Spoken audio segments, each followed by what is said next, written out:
Hello again, and welcome to Kabbalah Revealed. I'm Tony Kozenek. Let's begin by reading a quote from Bala Salam from the Introduction to Talmud Eser Sephirot, the study of the 10 Sephirot. He says, "Therefore, we must ask, why then did the Kabbalists obligate each person to study the wisdom of Kabbalah?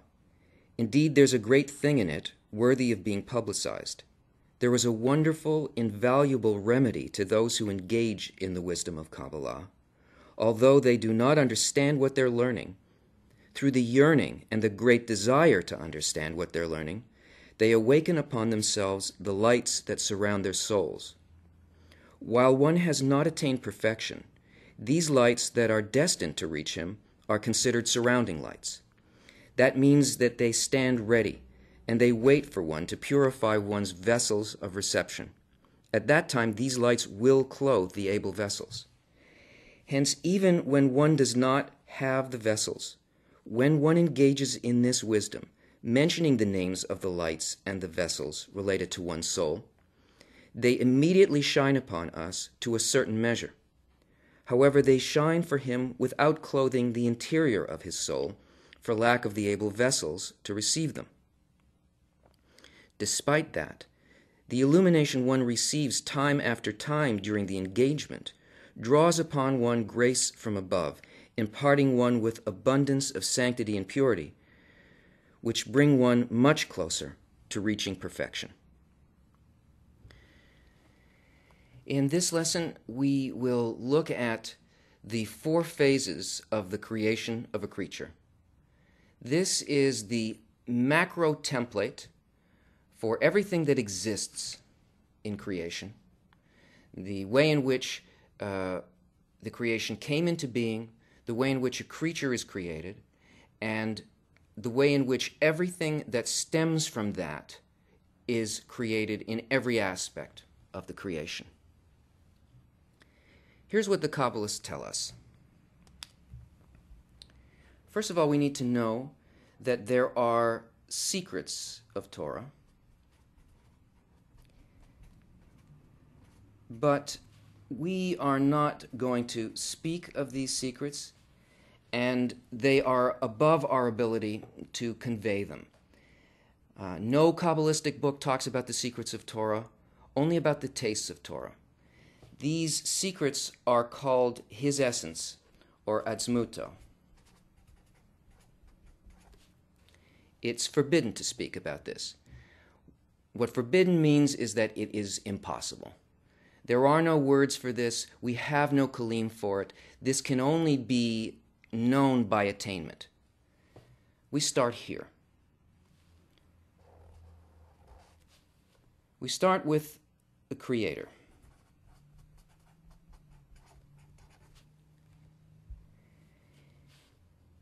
The Kabbalists tell us that the initial thought of the Creator, those who have attained this level, tell us that everything began with an intention. And this intention is to create a creature and to bring pleasure to the creature. This is what's called Hina Shorish. This is the root of all reality. Now, since this will to create a creature and to give that creature pleasure is the initial thrust of the creation, immediately what occurred is that there was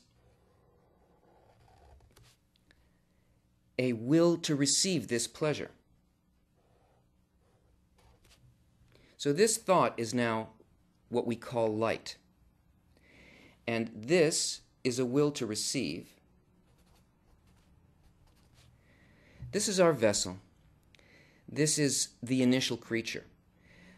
This phase is one in which the total light of creation fills a vessel capable of holding the entire light. But this vessel is almost nullified against that. It's so incorporated with it that really these things came into existence at the same time, and they depend on each other completely.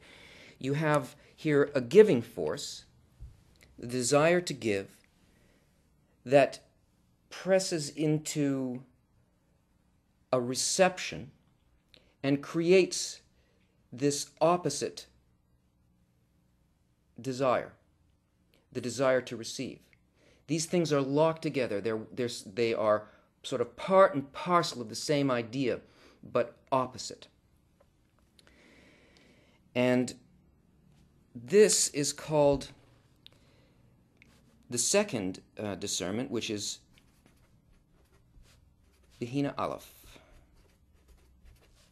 Aleph is the first letter of the Hebrew alphabet, and it has the value 1. And this is the first discernment. Now, what happens when the light enters this first kli, the will to receive, is that the will to receive feels the pleasure, but the light also imparts something about its own nature into the kli. And something happens as a result of feeling this. When this light goes all the way down and reaches the total filling within this will to receive, the vessel begins to sense something about the nature of the light itself. And since this is only a will to receive, it makes a movement based on its programming, and it notices that there is a giver. So the first discernment is there is a giver. In other words, this is the first thing that is not the creator. It has a sensation that there is a giving mode and there's a receiving mode. It's in existence, in relation to something. Now this first, let's look at this first and second part here in terms of Sephirot.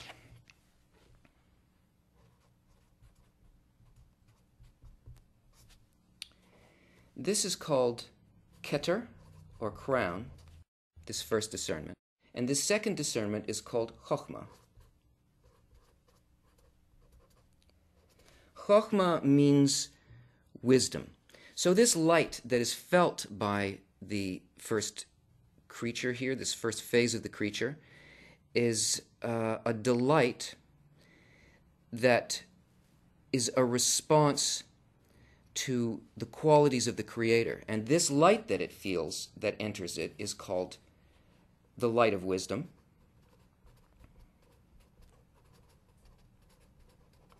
Or Chokhmah.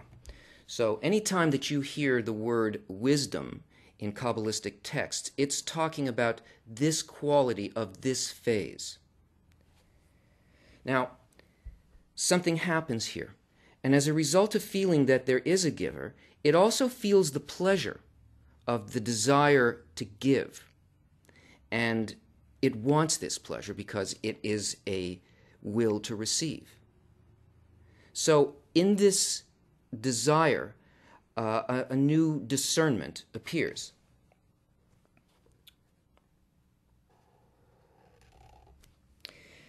In order to reach this, because it felt this lack within it, first it was filled completely, then it felt a lack for what it sensed in the quality of the light. In order to reach this, to try to attain this for itself, it realizes that it cannot be, it doesn't want to receive. What it wants is it wants the pleasure of giving. So it makes that move to be able to experience that pleasure of giving. But since it's only built to receive, the only thing that it can do is to not receive. In other words, it rejects the light. This is called, this phase is Bihina Bet. Bet's the second letter of the alphabet, too.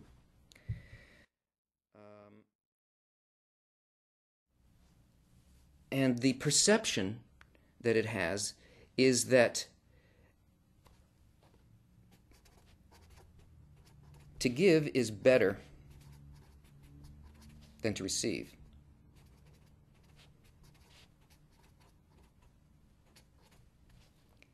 It is a desire to give. Now, Here, we have a very interesting thing occurring. We have two phases that have moved, this one moving to this one, has moved to its complete opposite. This is a desire to receive, and this one is a desire to give. This Sephira is called Bina. Bina comes from the word hitboninut, which means to observe. And what it really observes and what it discerns is a quality of the Creator, that the quality of the Creator is to give. So this is a quality of giving, this Sephira Bina, this Bechina Bet, this phase 2. This is a 0 phase, 1, 2.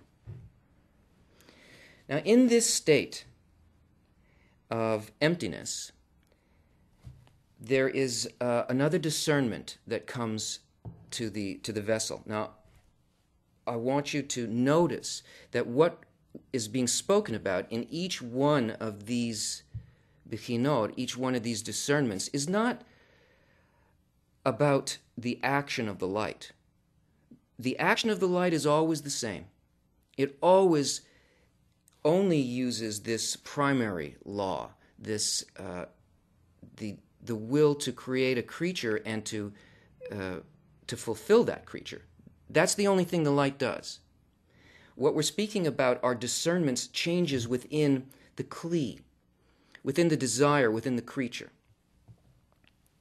So here in the inside of Bechina Bet, in the lack of light, there is a discernment that happens that its nature is actually to receive, that it can't exist without the light of wisdom.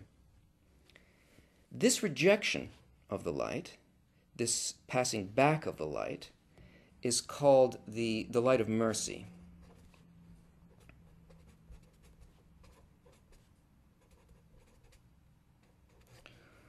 Or Hasidim. So it knows that it can't exist like this. It must receive. But it doesn't want to be a receiver. So it has to find a way in which its reception is actually a form of bestowal. And this brings about the next discernment.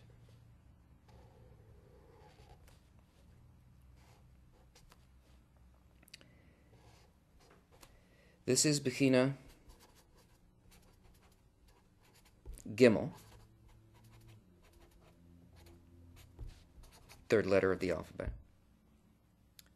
And this discernment brings about a dual phase. That is, this phase incorporates these two opposites, both the reception of Or Chachma, and it also includes Or Chachma and Or Hasidim. So these two opposite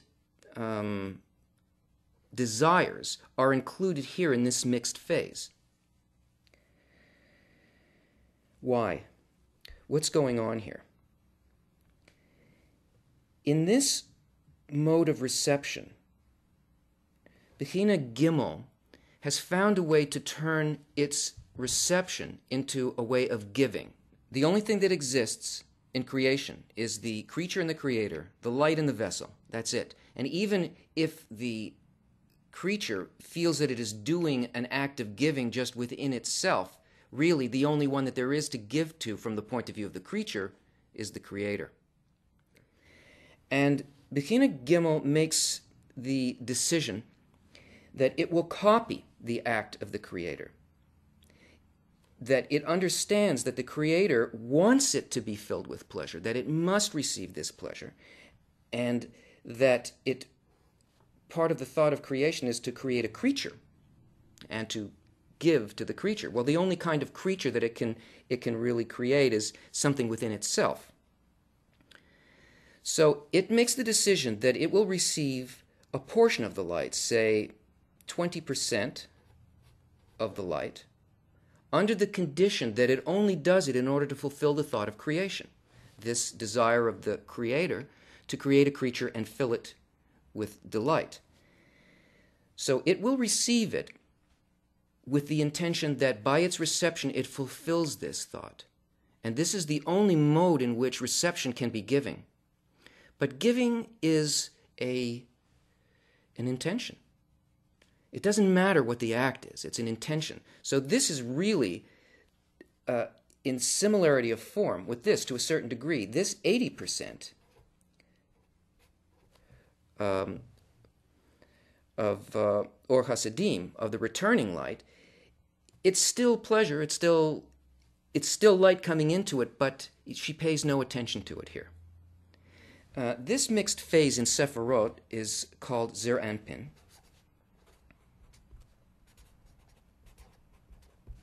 And it really consists of a number of Sephirot, of Chesed, Gvura, Tiferet, Netzach, Hod, and Yesod. It's a mixed phase that allows for reception in order to bestow. So in this simulation of the act of bestowal that Bechina Gimel does, a new discernment is born. She feels here another quality of the light because of her action, and that quality is actually the thought of creation itself. She attains that it's not just to give, and it's not just that she receives a certain portion in order to fulfill the desire of the Creator to give to her, but that the thought of creation is to fill the creature completely with unbounded delight, and she then realizes that she must accept this light in order to fulfill the thought of creation. She must accept the whole light. So here, the light enters and fills the entire vessel. This is Hina Dalet 4. But this is very different than Bechina Aleph. Even though it looks the same, something very different has occurred here. Because here, in 1, 2, 3, and 4, all of these actions were not independent actions. These were all actions done by the Creator. The force of the light, the response, and the desire created in each one of these were actions done by the Creator. Here, something entirely new happens. This is an independent desire to be and do precisely what the Creator had placed there. So here, in the intention to receive all of this light, there is the possibility of the equivalence of form with the very thought of creation itself. At this point, everything changes for the creature. There is a restriction, a change in the nature of desire that happens here. Instead of receiving, as she did, direct light and trying to achieve this for herself, she feels here, because of this discernment, this last discernment that she had, she feels the stature of the Creator. And now she no longer wants the doing part of creation, the direct light. What she wants is the mind of the Creator, the thinking part of the creation. She wants to reach equivalence of form with the Creator, which is in fact the intention of the Creator in the first place. So here we have the beginning of everything else in creation. We have an independent creature. So this fourth phase in Sephirot is called Malchut. Malchut comes from the word king or kingdom. It means that everything is ruled here by desire. Now here, this new intention, not to receive for herself alone, because she feels the stature of the Creator, she feels a shame at the manner of reception, and this is called a restriction. The first tzimtzum. And from now on, she pursues the thought behind creation and not the actions of creation. So here we have this Malchut, the beginning of creation. And this vessel, this number 4 Bechina, is called Olam Ein Sof. That is, world without end. And all worlds and souls extend from here. Every part of creation uses exactly this form. This process, this macro template, is also the 4-letter name of God. You've seen it. There's the tip of the Yod, K, the Vav, and the lower He, the Havaya. When you see this name, it represents this series of forces. All names and words in Kabbalah are like formulas in physics. They talk about relationships of light to Kli. So here you see that the Kabbalists have given us a map from above downward, how we came into being. But it's not only that. It also describes the states that a person must attain on their ascent upward. It gives us the purpose, it gives us the route, and it gives us the places along the way. And that's what the creature does once it makes this restriction. It starts to build a system of worlds so that it can attain the thought of creation, but as an independent desire and become equal to the Creator.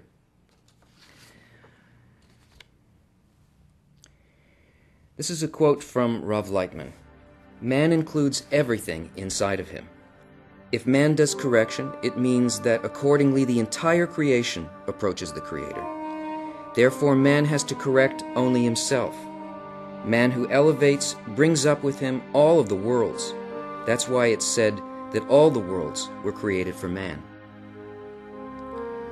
Join us again next time when we will learn about the primary tool of attainment, the building of a screen, the sensor that allows us to feel the thought of the Creator and to attain equivalence of form with Him. See you then.